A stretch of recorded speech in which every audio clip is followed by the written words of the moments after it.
Big Mike, Michelle Obama. Once again, she has to talk about how beautiful black people are, black women are, and how they deserve respect based on their beauty.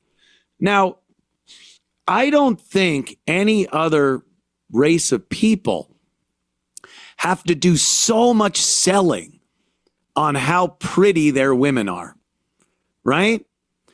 You know, there's a thing about a product that sells really well. You don't have to spend a lot of advertising money on it. A lot of things that do very well, they don't advertise the hell out of it because word of mouth, everybody knows. Black women are constantly like doing commercials for themselves. They're wonderful people. They're smart. The weight of the world rests on their very shoulders. They're the mother of all of us. A black woman is speaking. Listen to our queens and princesses. Yeah. And Michelle Obama, spending 8 years in the White House as the first lady. How that happened, I don't know, because we are apparently a very systemically racist country full of racism and hate towards people of color. And somehow this racist country elected her husband into office twice. She was first lady. She got a new book out that she's hawking out there. And the thing I'm seeing most during her interviews are how beautiful she is and how beautiful black women are. Natural beauty. And how, you know, there needs to be much more respect. Black women aren't getting the respect they're due for being such beautiful people. Yeah, I know. So let's go right to Mitch and listen to her talking about black beauty. Interesting.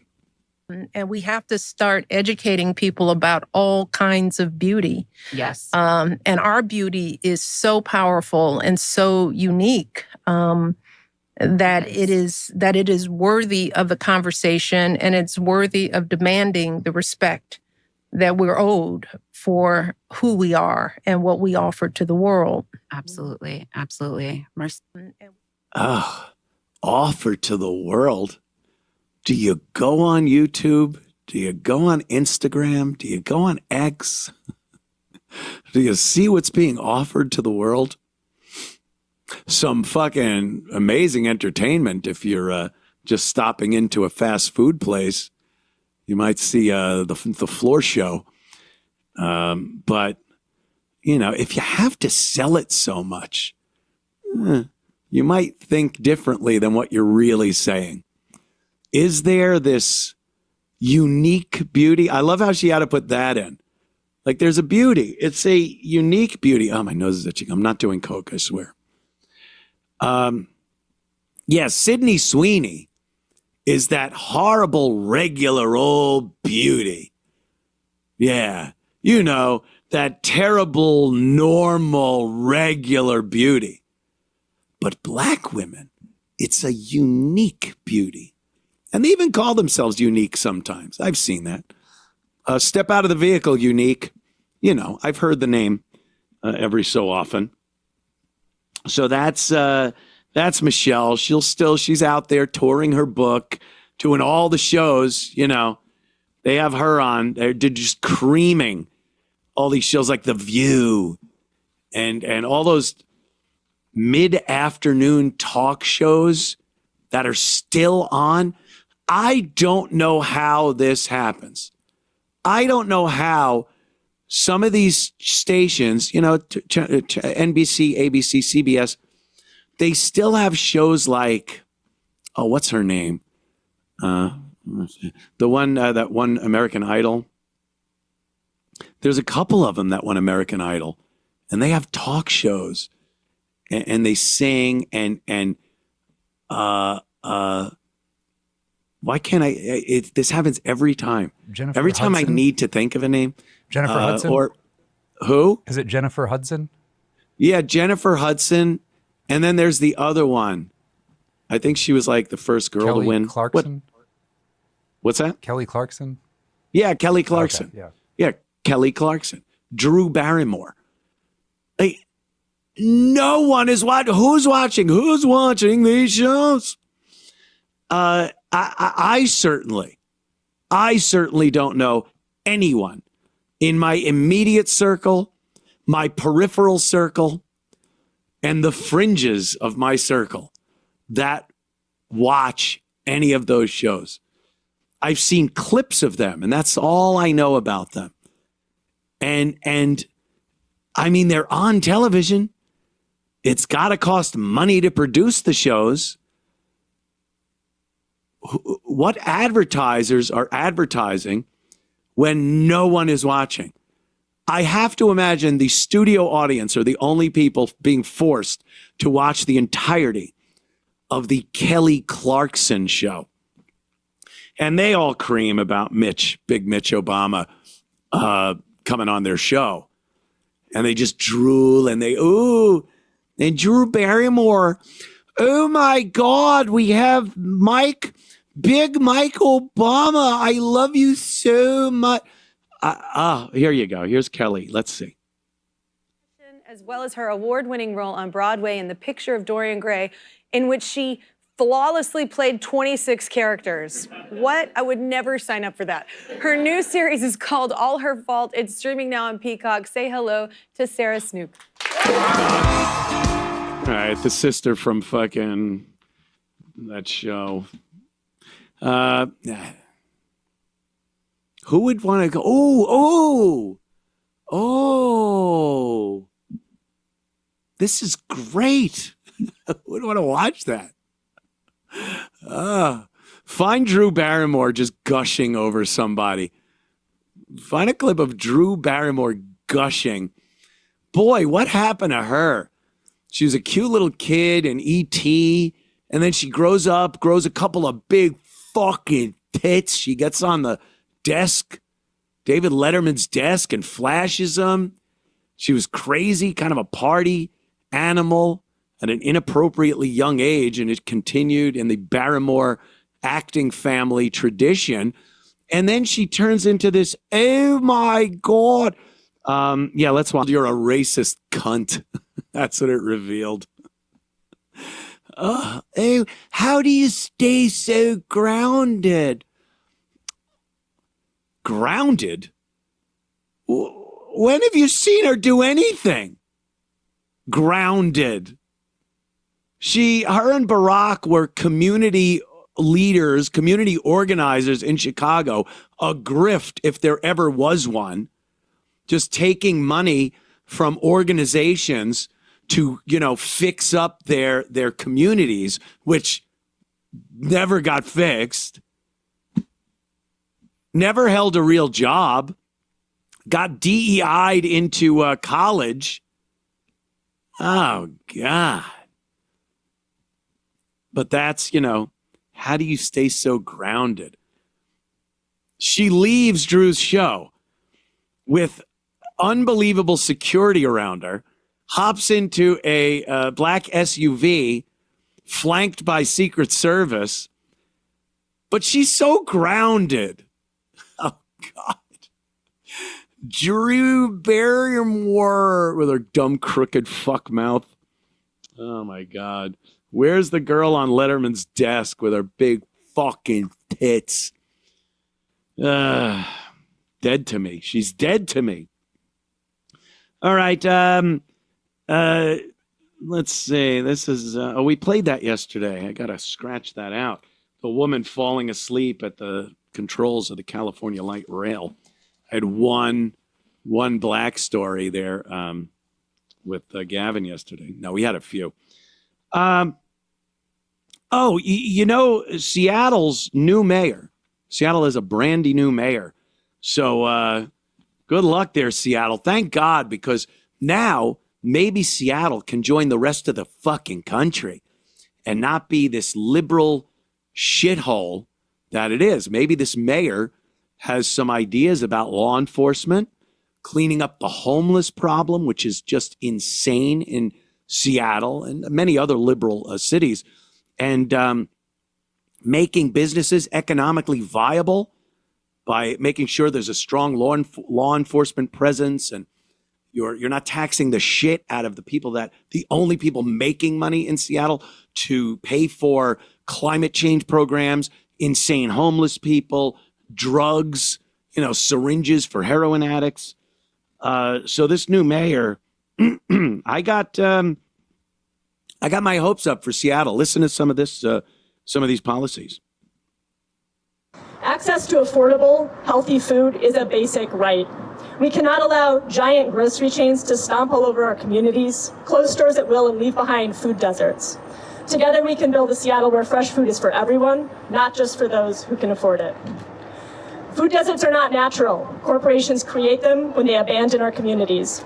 As mayor, I'm excited to step up and with UFCW explore public option grocery stores to fill those gaps.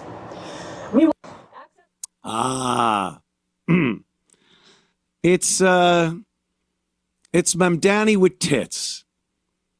That's what all these look, it happens. You see something that's working, Mamdani's got this heat, and people, liberals anyway, like him, think he's got great ideas to make New York City affordable and healthy and whatever. So then you get the Seattle mayor, and it's like, oh, yeah, I'm going to do that too. Grocery stores. Oh, how dare they try to turn a profit? How dare they pack up and leave? She's bitching that grocery stores leave Seattle, certain areas in Seattle. Food deserts aren't natural. You're right about that. I've never heard the term food desert until maybe 10 years, at most, closer to 8. Food desert? You'd be like, what is that? The Sahara? No, a food desert is when a community commits so many crimes and commits so much violence and vandalism against a company that sells food that the company goes, how about you go fuck your mother, and leaves. Now they leave. And, a mirage, look, a grocery store. And you run through the desert and you go through the automatic doors, and then there's a lone palm tree. And yeah, food deserts aren't natural, and they were never a thing. A food desert happens because the community abuses the shit out of the company, which are people that go into these terrible areas and try to conduct business. Don't blame it on the business. What company would open up a store, any store, in a community, and they're doing well? They're making money. They're turning a profit. They're supplying the community with what they need. And then all of a sudden in a board meeting, this racist old white guy, he comes up and goes, we're shutting down that store. And the people are, well, look at the numbers. They're astronomical. We're turning a huge profit. We're serving the community. And I don't care. I'm not going to do business with Negroes, using the older vernacular. I don't care how much money we make and how cordial the community is to our workers in these stores. I just won't do business with those people. And they board up the store and they move out. And the people are like, nah, we's can't eat. My grandmammy can't get her prescription medicides. You really think that's happening? Or are the stores the daily victims of robbery, not shoplifting, robbery, strong-arm robbery of their goods and services, to the point where they have had it? They're losing so much money that they look at the books and go, yeah, it's just not fiscally viable to stay here anymore. And they pack up and leave. And then the mayor of Seattle, Washington says, oh, we're going to stop that from happening. We're not going to allow these companies to just pick up and leave. How? How are you going to do that? Are you going to make sure law enforcement really cracks down on people that are abusing these stores and the people that work in them? Or are you going to come up with some cockamamie scheme that blames the businesses for fleeing these violent areas in Seattle? You don't want to open a business and then have drug addicts doing the question mark dance in front of your store. You just don't want that. It's not good for business. And then when you try to do something about it or call the police, they tell you there's nothing they can do about it. How long before you go, well, fuck this. Fuck this. And then like Mamdani, she wants some type of the people's grocery store, which would just be a catastrophe. First of all, there'd be no less stealing, no less violence and yelling and throwing and assaults in those stores. The only difference is anything run by a government is going to be much worse than a privately owned business that has motivation, you know, the motivation of profit and success and expansion. So you won't get a store that's stocked as well. You won't get a store. There are now federal workers working in the store. They're working in a state-run facility like motor vehicle. And they're the ones, you'll get bread and milk, maybe. Yeah, I like those little, do you have those little dessert cookies that I could, yeah, no, we don't have. There's a certain spice I use. Is that, yeah, no. What do you want, milk or bread? We got both. So this socialism fad that's going on right now, it's the same thing as the transgender thing and climate change and free Palestine. It's all the same. They hit their peak and then, you know, liberals get bored. They get tired. They want to move on to something else that they're unbelievably passionate about until they're not. And this socialism thing really seems to be what they're pushing now. And just like all those little, remember their little cities that they made during the riots? What were they? What was that called? The CHAZ. There right? was what? The Yeah, CHAZ, CHAZ. Every instance of CHAZ was a fuck disaster, just a disaster, and that was like carried on from Occupy Wall Street. Look at this. Look, hey, it's the Obster. Look at. Not at all really like how people are saying we don't stop anyone from coming in. We don't, you know, pat people down. We just let people come in and just be who they want to be. So once you walk through the barricades, as anyone is freely allowed to do, you'll see an atmosphere of people kind of just walking around. It looks like Main Street of Soviet Disney. People who want to change the narrative to something that would make what we're doing illegal. We are not doing anything illegal. We are protesters, and so every day we have to get up and correct what someone did wrong or tried to establish or tagged all over the place or the headlines that don't make sense. There's so much of that it actually deters, because then the type of people who come reflect the new narrative that's being spread online. So then we have people who are being agitators. Oh, shut up. You're trying to sound intelligent. With your fucking wonky eye. Trying to sound all fucking educated. Jiminy Crick. That is just, oh, CHAZ. People come in, man. We're feeding each other. That hippie mindset just never goes away. Remember like Woodstock? You watched the Woodstock movie? We're feeding each other, man. We're our own society here, man. Yeah, fuck Vietnam, man. We're our own. Bunch of drug addict, douchebag, stinky hippies. Yeah. CHAZ. Oh my God. And that's Seattle. That's the Seattle mindset. And it doesn't work. Socialism doesn't work. And it not only doesn't work, it destroys any element of a functioning society. They always talk about how socialism is of the people. The people, the workers, the people are in charge. No, it's not.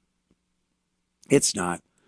There are a very few people that run a socialist entity, whether it's a city, a state, a country. Very few people at the top of that pyramid that run everything, and they're making bank, and everyone else gets the bare minimum to just survive, and that is a gift that's presented to them like, look at us, we're feeding you, we're housing you. Everybody gets food and housing and clothes, and then you look at what the Soviet Union's food, housing, and clothes was. A stale loaf of bread, a bottle of vodka, and a fucking apartment that looks like a dystopian nightmare. That's how socialism works. And the oligarchs at the top are getting all the money from the workers' work. They're still working. They're putting out products. Those products are being sold and traded with other governments for money. And then what happens to the workers? They get doled out the little crumbs, and they wear their green khaki jumpsuits, and they drink their vodka to dull the pain. And that's, socialism / communism. There's no way that socialism has this ability to make everyone not even wealthy. I'm not saying make everyone wealthy. Make everyone live their lives happily and prosperous. There just isn't enough going in to come out and do that for everybody. You are going to live a much lower standard of life under socialism. Now, you're all living that lower standard of life, so that's supposed to be awesome. In regular capitalist or Western society, some people are incredibly wealthy. Some people aren't incredibly wealthy, but they're prosperous and they have a house. They could feed and clothe their family. And other people are struggling, broke, have to go on public assistance. So there's different levels of wealth and different levels of how people are living their lives. And that's how we decided we wanted this country to be. And we are a charitable people. The people that are doing well are incredibly charitable to the people that aren't. That's how we take care of each other. That's really why there's no one literally starving in America. There are people going hungry. There are people with nutritional deficiencies. I understand. But, the cops don't come upon a dead, starved child's body out on the street. It just isn't happening in a country of 350 million people, thereabouts. And that's an amazing thing. And most of that isn't public assistance. That is communities helping the struggling in their own community. So it works. And you always have the opportunity in America to attain that level of prosperity that you want. You might not, but there's that chance, and you work hard at it and some luck and all the ingredients that go along with that. in America. But the socialists want everyone to be equal and have all the same thing at such a horribly low level of prosperity. And then they talk about how awesome that is. It's basic common sense, as Dad used to say. I don't know how it's so confusing to these morons, but it is. But it is. Mm-hmm.